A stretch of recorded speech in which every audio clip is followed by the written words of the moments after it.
My name's Lawrence Scarpa. I'm an architect partner with Pugh and Scarpa. We're a firm of approximately 20 people.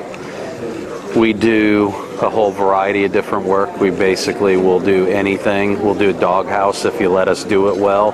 So we do everything from single-family homes to large institutional work. We've got a couple museums that we're working on now, single-family home, a public parking garage, a new school, and so we do a lot of different things. We're this year's 2010 American Institute of Architecture Firm Award recipient.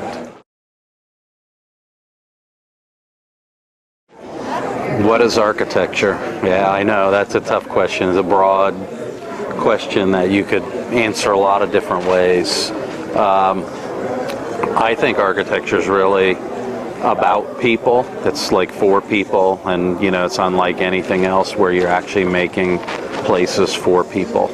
And our work focuses on really making memories, making experiences. We're more interested in creating those than creating buildings. So our hope is that one may not remember what our buildings look like, but they'll never forget being there.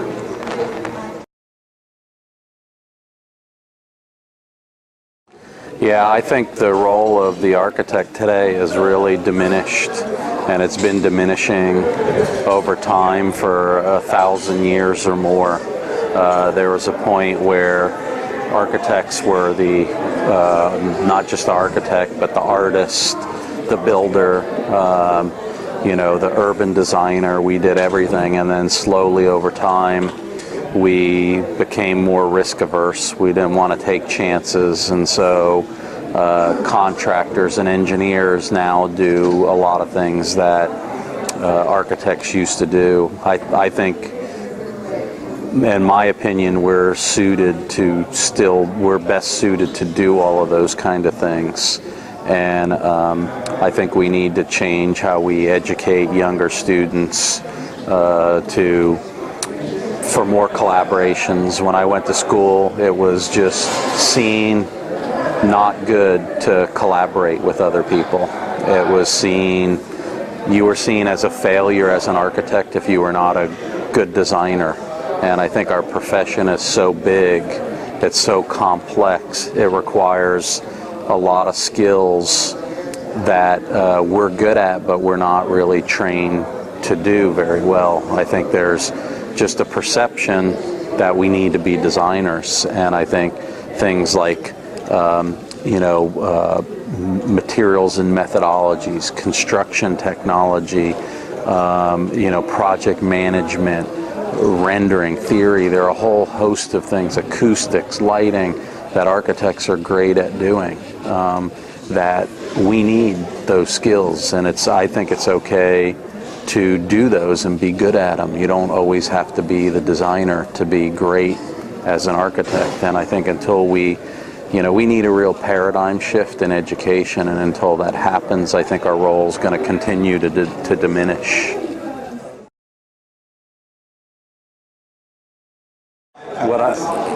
What I try to do in our work is I get bored really easily, so doing the same thing over and over is just a personal thing that I can't do very well. So I'm constantly reinventing or looking at new ways to see things. But what I've become really intrigued with is not, so to speak, inventing something, but kind of uncovering things that already exist, telling a story about something that's already there. It's almost like discovery, so we tend to look for materials or things that are right in front of our face.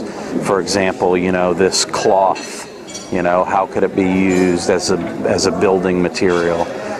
We've done things with brooms, with ping pong balls, with Dixie cups. We try to kind of find the extraordinary within the ordinary. And so, for me, that has a lot of power because those things are familiar.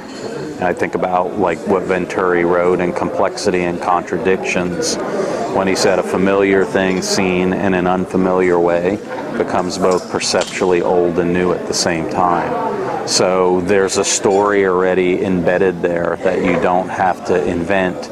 It's really just uncovering that story and telling it in a unique way.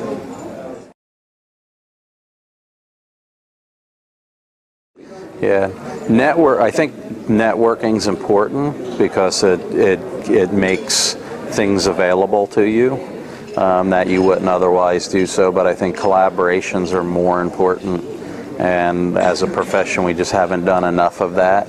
And I think even more so, creative collaborations, I think, are important, and I believe produce great results. But there's still, at least in this country, a perceived problem with that, even from the people who hire you, because they think, oh, there's two designers, like who's responsible? Who am I going to sue if things go wrong, you know? So we tend to, in this country, want one person that we can look at, and I think we get a lot better results if we could accept more readily collaborations which put together, you know, experts in particular parts, and the architect really is the guy who manages how those things how they go together.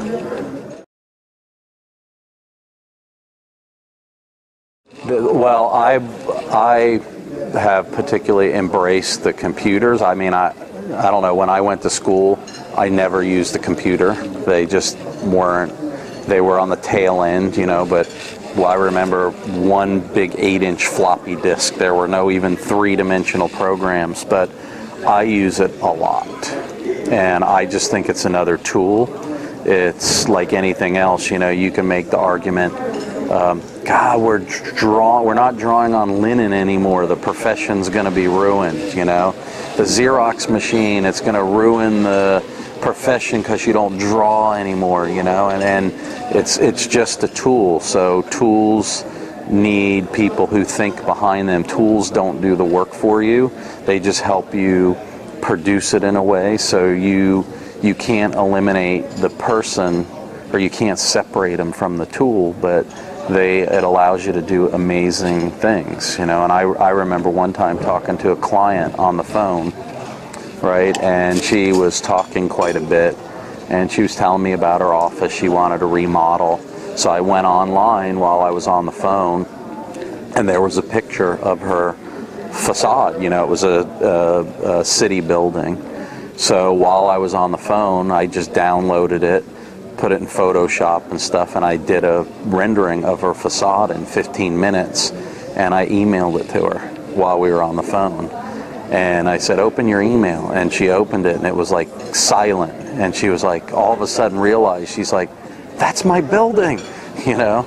So it's a great tool. You know, the tool is great. Things like BIM software are great, but still, if you're not managing them, they don't do the work for you, you know? So it's just another tool, and it's a tool that's allowed us to do explore new worlds, so to speak, and I've always embraced that, and I don't think it's something to be fearful of.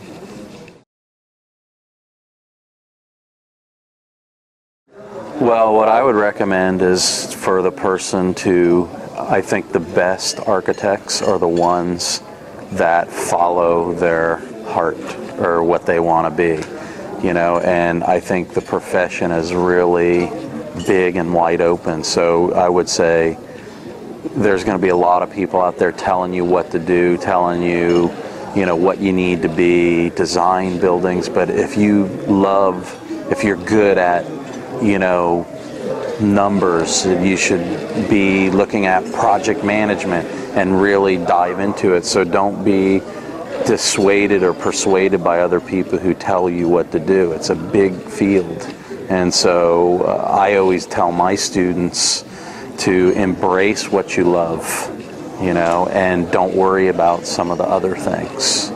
So I think that's really the most important thing, is to pursue what you really, really like, because our profession has a lot of opportunities that architects haven't yet capitalized on.